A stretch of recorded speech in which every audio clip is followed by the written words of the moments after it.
안녕하십니까. 넘버세븐 이실장입니다. 오늘은 아까 영상에 이어서 빵떡과 이어지는 이제 트레이닝 글러브까지 제가 만든 트레이닝 글러브인데요. 사람들 물어봐요. 왜 실장님 그런 쓸데없는 짓을 합니까? 뭐 팔리지도 않는 빵떡, 팔리지도 않는 트레이닝 글러브 가지고 뭐 얼마나 돈이 된다고. 글쎄요, 제 이론을 전파하기 위해서 아니면 글러브에 대한 본질적인 구조나 형태를 이해하기 위해서 더 나아가서 우리가 야구라는 퍼포먼스를 함에 있어서 글러브의 구조에 대한 이야기를 하려면 어쩔 수 없이 빵떡과 트레이닝 글러브를 얘기를 할 수밖에 없어요.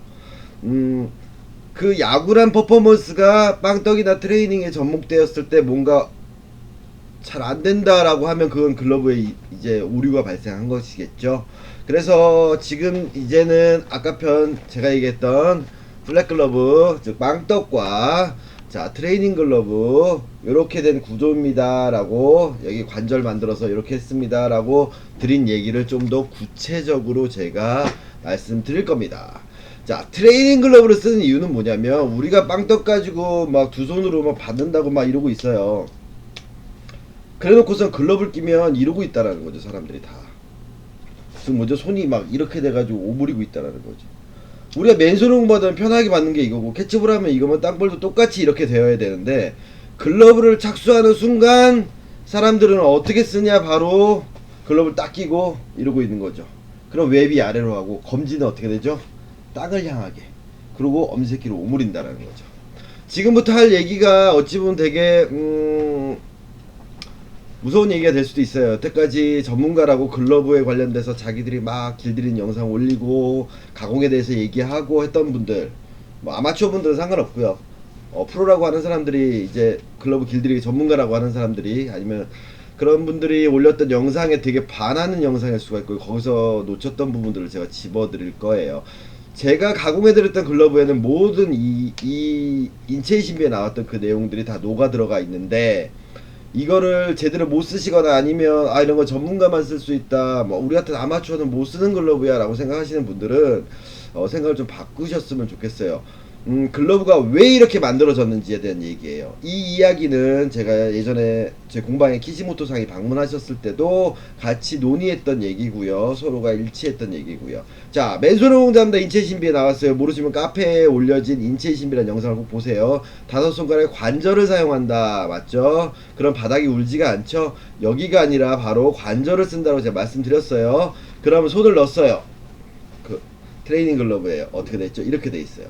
자, 분명히 손을 핀 상태에서 관절 5개를 오므리면 엄지는 옆을 보고 있지만 엄지 끝이 앞을 향하는 거죠. 이게 아니라 대부분 사람들이 엄지 관절을 이쪽으로 인지를 하고 있죠. 즉 인지의 부조화, 내가 항상 엄지를 쓴다고 생각할 때 여기를 쓴다고 생각하는데 여기 써지는 게 아니라 바로 여기가 써지고 있는 거죠. 그러면 바닥이 유지된 상태에서 엄지를 쓴다는 건 결국 즉 이 관절이에요. 그래서 엄지보호 시트 잘못 만드시는 분이 여기까지 만드시거나 하시는 분들이 있어요. 아니에요. 관절은 쓸 수 있어야 됩니다. 즉 이거 아니에요.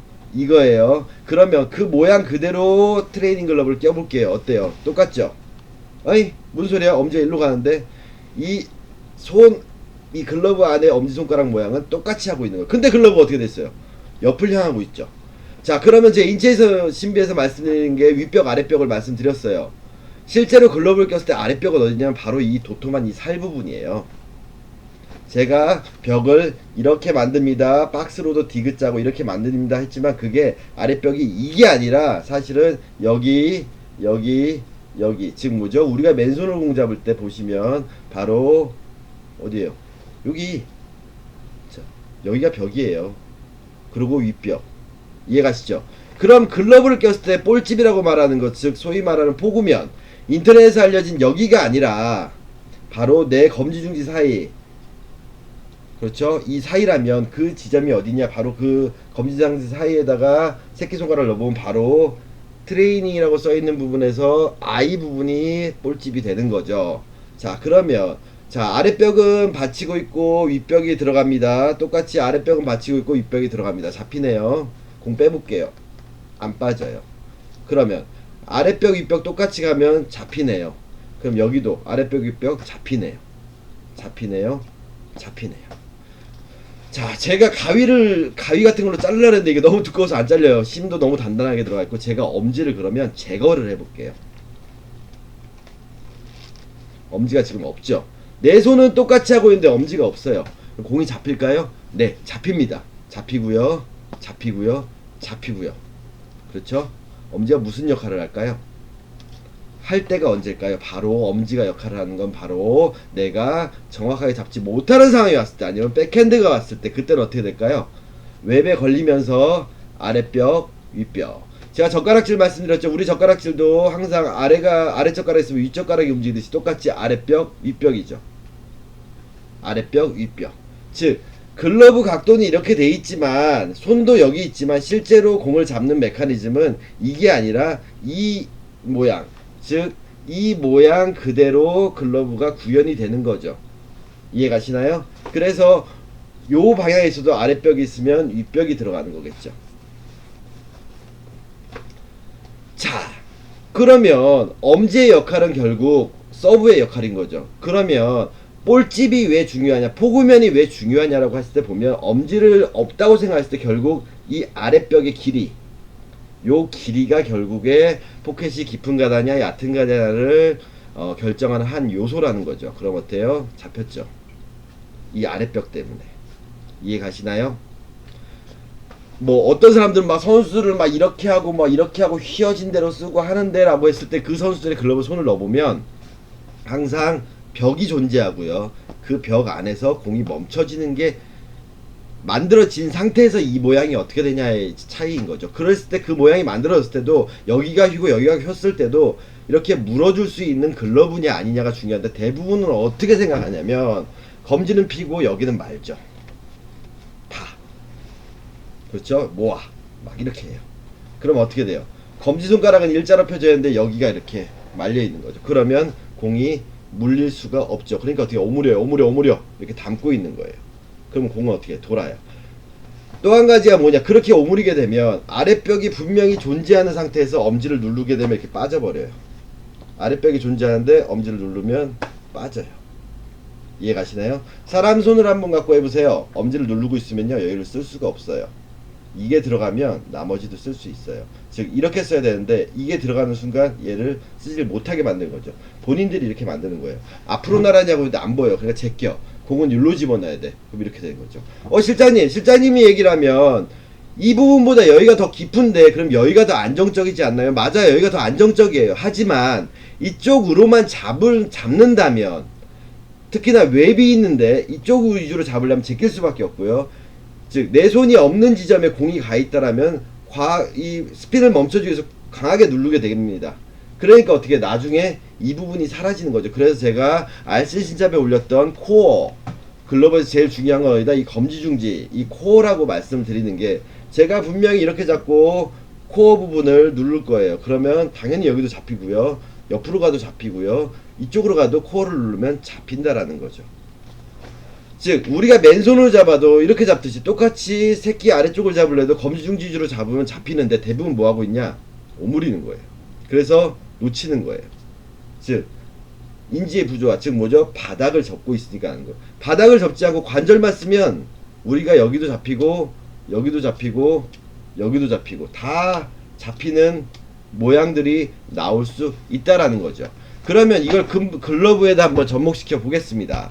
자, 우리가 말하는 소위 말하는 얕은 글러브 어떻게 돼 있죠? 앞으로 돼 있고, 엄지가 많이 뻗어져 있네요. 근데 이 폭은 어때요? 짧죠? 그러니까 어떻게 해요? 얕게 물리는 거예요. 그러면 이렇게 얕게 물리면 땅볼 잡을 때도 어때요? 공 빨리 빠지겠죠. 뭔가를 하나를 버렸으면, 즉 깊은 걸 버렸으면 빨리 빼는데 유리함이 있을 것이고, 마찬가지로 잡히고 원래 포구 지점 잡히는 거죠. 근데 이거를 이렇게 해버리면 빠져버리는 거고요. 그러면 깊은 가다를 볼게요. 440 허경민 선수 글러브예요. 자, 볼게요. 엄지각도 어때요? 아까는 저렇게 가 있던 게 이게 좀 내려와 있죠. 그럼 어떻게 될까요? 이 아랫부분이 깊어요. 그리고 바닥도 넓고요. 그럼 어떻게 돼요? 잡히는 면이 훨씬 더 깊게 잡히는 거죠. 극단적으로 그러면 투수 글러브나 외야 글러브를 보자고요. 자, 투수 글러브예요. 앞으로 나란히 이거는 사실 이 내용은 레디알 글러브 설명할 때 제가 여기는 안 입고 이렇게 씁니다라고 얘기했던 거와 동일한 얘기예요. 보면 포구 지점 어디죠? 내 검지 중지 아래 바로 여기죠. 여기다 공을 놓고 잡으면 어때요? 확실히 이 아래 벽이 깊죠. 잡히고 잡히고 잡히죠. 근데 왜 레디알 글러브를 다 이렇게 만들까요? 이렇게 만들고 분명히 잡히는 글러브를 가지고 내가 여기를 눌러요. 그럼 공은 빠지게 돼 있어요. 계속 여기를 누르면 거기다 또 뭐요? 엄지를 넣어요. 또 잡히는 글러브를 엄지를 넣어요. 또 빠지는 거죠. 그리고 디귿자, 그놈의 디귿자. 그리고 이러고 있는 거예요. 내가 맨손으로도 공을 못 잡는 이 동작을 하는 거죠. 그러면 외야 글러브를 볼까요? 이 이론이 맞다면 엄지 각도가 벌어진 각도가 점점 앞으로 오고 있죠. 외야 글러브의 기본 밸런스를 보기 위해서 111로 한번 보고 우리가 맨손으로 공 잡는 위치를 보자고. 어때요? 엄지가 많이 내려와 있죠. 그럼 뭐예요? 이 바닥 벽의 포구 지점부터 외까지의 벽의 깊이가 깊죠. 그러니까 많이 잡히는 거예요. 그러면 이렇게 깊은 걸로 내야를 보면 공 빼기가 어렵겠죠. 그게 바로 가다한 거예요. 그러면 다시 원론적으로 돌아가면 트레이닝 글러브에서 글러브의 패턴이라는 게 뭘까요? 엄지가 내려오는 각도, 즉 이렇게 되냐 이렇게 되냐 이렇게 되냐, 즉 이 부분이 깊어지냐 얕아지냐, 그렇죠? 그 차이가 있을 것이고 얘를 배제한 채로 또 한 가지가 뭘까요?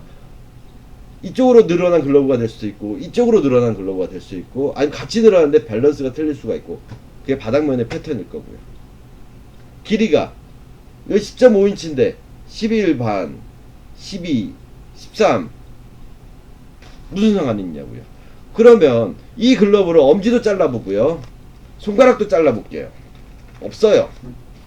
자, 차라리 이렇게 만들어 놓으면 이거 잡힐까요? 잡혀요. 왜? 내 손에는 벽은 존재하니까. 그럼 다 잡혀요. 대부분 사람들이 이거를 담으려고 노력을 하는 거예요. 담으려고. 그러니까 쓸데없는 글러브가 나오는 거게 되는 거죠.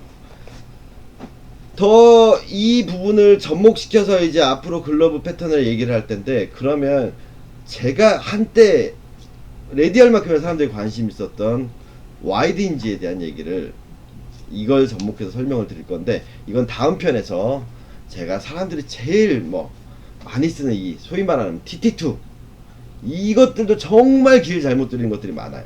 이 TT2에 관련된 얘기를 이 윗벽 아랫벽 얘기, 다음에 트레이닝 글러브와 접목시켜서 다음 파스에는 말씀을 드리겠습니다.